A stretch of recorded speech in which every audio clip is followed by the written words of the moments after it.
Chaque parcours a une histoire. Des débuts parfois discrets. Des défis. Des choix courageux. Mais surtout, une vision.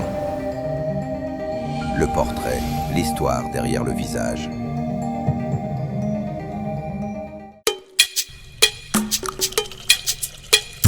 En ce mois dédié au droit et à la célébration de la femme, nous recevons une femme au parcours exceptionnel. Elle porte l'uniforme avec honneur, sert Dieu avec conviction et construit son foyer avec amour. Découvrons cette femme qui incarne discipline, foi et engagement.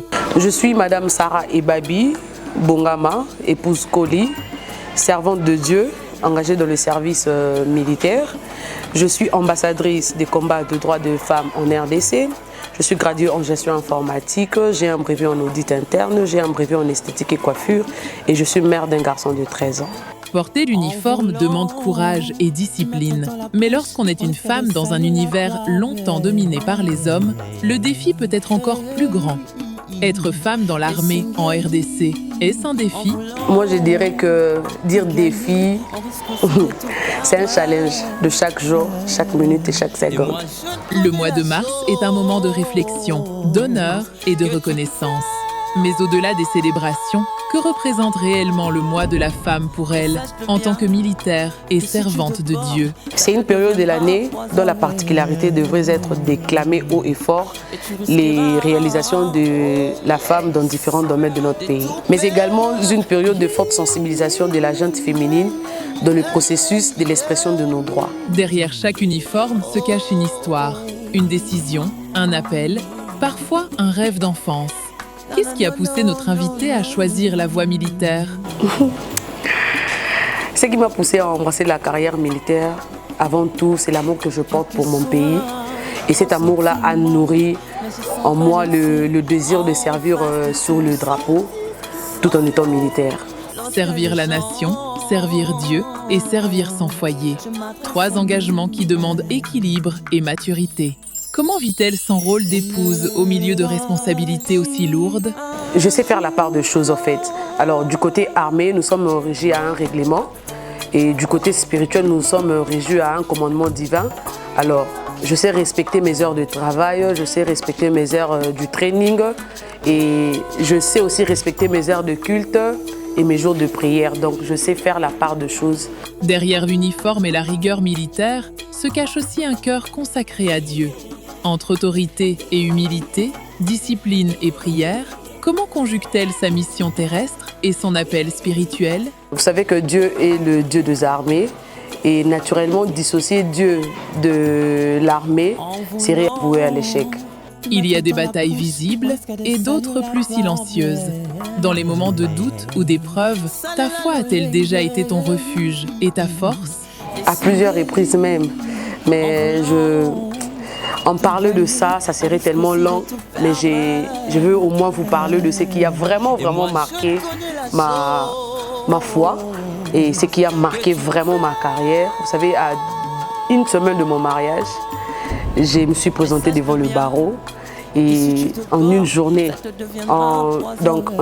c'est-à-dire à la veille de mon mariage, j'ai été relâchée, je me suis mariée. Et pendant tout ce temps où j'étais devant le barreau, je n'avais que pour moi ma foi. Et je me privais même de la nourriture. En tout cas, j'ai nourri ma foi et seule ma foi m'a sauvée en tout cas. Militaire, servante de Dieu, épouse.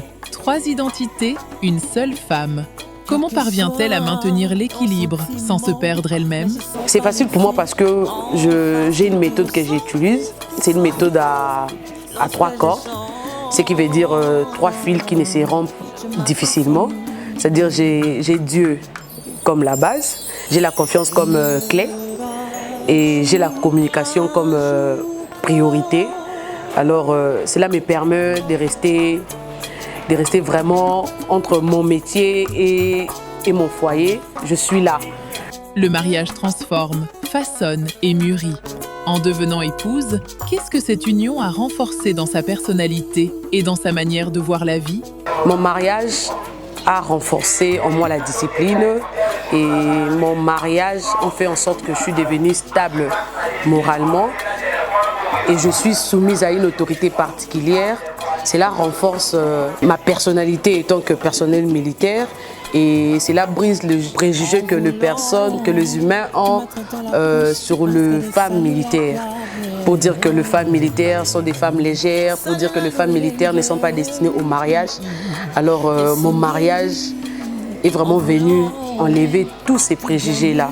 La femme congolaise évolue, s'affirme et occupe de plus en plus d'espace. Quel regard portez-vous sur la femme d'aujourd'hui?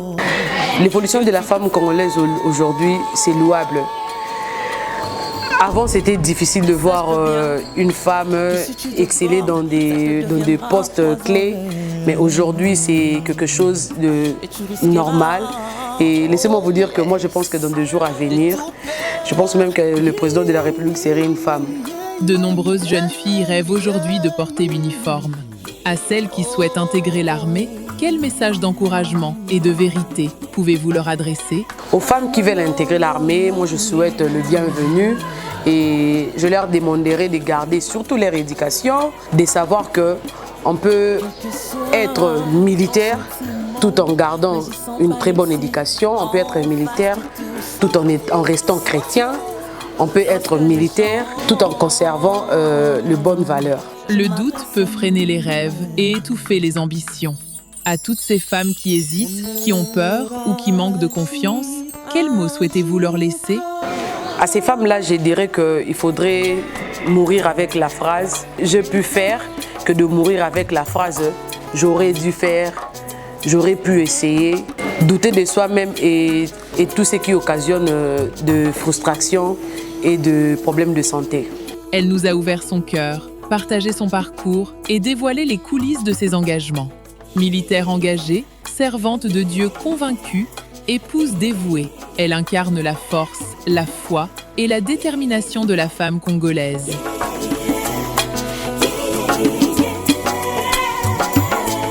En voulant te mettre dans la bouche, on risque de salir la barbe.